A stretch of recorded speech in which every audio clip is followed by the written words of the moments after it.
Mouse, and I'm here today with Mark Gorman, 1978 Plum graduate and a member of the 2023 Plum Distinguished Alumni in the field of prosthetics and orthotics. Thanks for being with us today. Thanks for having me. The summer after you graduated high school, you suffered a terrible accident involving burns and spinal damage with paralysis. How were you able to recover from not only the physical challenges that your body experienced, but also the mental obstacles that come with that sort of life-changing event?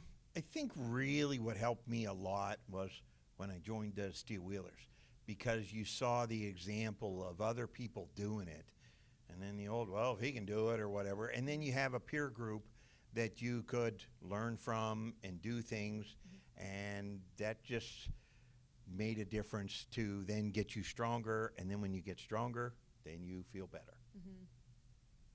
While you were obtaining your undergraduate degree in biology from Wright State University, has your larger intention always been to attend med school to pursue prosthetics and orthotics? Well, originally I wanted to be a physician, but then over time I realized, no, I don't want to be a physician.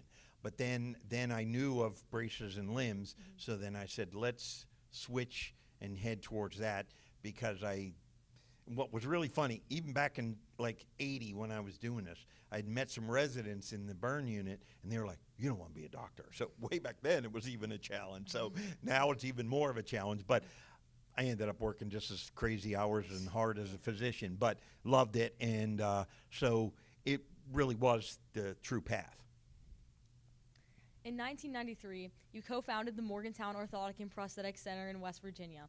How were you able to make that happen? And was opening a center something you would have been aspiring to do? No, not really. To be honest, what I really did was I was in the right place at the right time. I liked what I do, and there was this little bit of, well, if you run your own business, you'll do a little bit better and have some more control. But I was lucky. There was a gentleman in town who was very entrepreneurial, and he did internal hips and knees, and he worked with the orthopedist. And he had a vision of this all-inclusive company.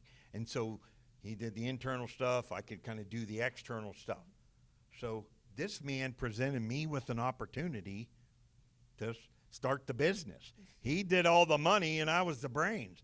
How many times do you ever have that happen in your life? So then over time, I ended up where I was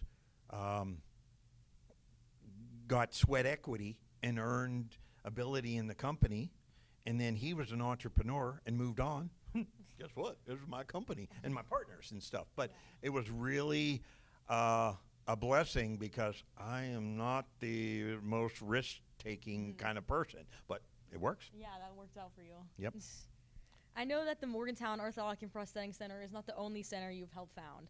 Your involvement with the charity Central American Medical Outreach allowed the establishment of an orthotics and prosthetics lab in Honduras. How did you feel when approached with this opportunity? I think it was a natural evolution.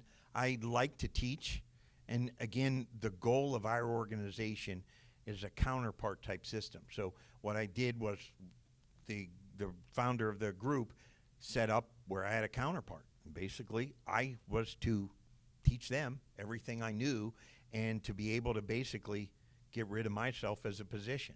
Because long term, what they wanted was people who, instead of going once a year, you wanted someone there all the time. So we taught them. Yes.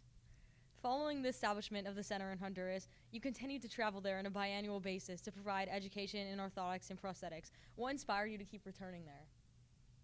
Oh, just because the job isn't done, and when you get there, you just have another set of friends. I mean, it's not just being a tourist. You're working with somebody, you're doing things, and you're even seeing, just like here, I've seen some kids grow up, and I've had an influence in their life, and then you see that can influence something else, so you just get hooked and you just keep going. Yeah. Your Central American travels also include when you went to Venezuela as part of a national team for wheelchair basketball. Another one of your achievements was winning the Pittsburgh Great Race 10K wheelchair division. How did you accomplish so much athletically while still pursuing your education and profession? Well, because in those days I was a crazy college kid, so I had the time. After I graduated, the real world was I had to pare it down to just basketball. But, in those days, I was athletic and liked to do that kind of stuff, and so that's what I did. Yes. Working in orthotics and prosthetics, I'm sure you've helped countless individuals throughout your career. Do any specific moments in which you made a significant impact on someone's life come to mind, and what did that experience feel like for you? No, there's some, and there's a blur, and this is a 5-minute video, so I'm not going to go crazy. But no, but there's been some moments where, again, you know you've helped some people and stuff like that. But I'll tell you just one blunder that sticks out is I'm talking to a patient in one bed, and the other guy was about a back brace.